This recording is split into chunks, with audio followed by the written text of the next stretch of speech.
শুভেন্দু অধিকারী বলেছেন ভিসা বন্ধ করে দেন, তাহলে আমাদের চিকিৎসা চলবে না। আমরা চ্যালেঞ্জ দিতে চাই, ভিসা বন্ধ না, আজকে থেকে শপথ দেব ভারতে চিকিৎসার জন্য যাব না। ভারতের কোন পণ্য বাংলাদেশের বাজারে বিক্রি হবে না।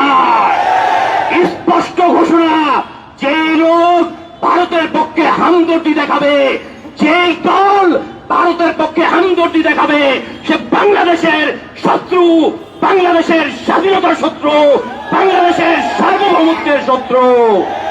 সুতরাং আজ থেকে লড়াই স্পষ্ট, বাংলাদেশের বাজারে ভারতীয় পণ্য চলতে পারবে না, পারবে না, পারবে না।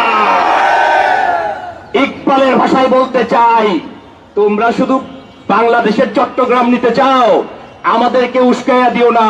তাহলে আমরা বলবো ত্রিপুরা আমাদের, আসাম আমাদের, মিজোরাম আমাদের, সমগ্র পূর্বাঞ্চল নিয়ে নতুন বাংলাদেশের সীমানা হবে ইনশাআল্লাহ।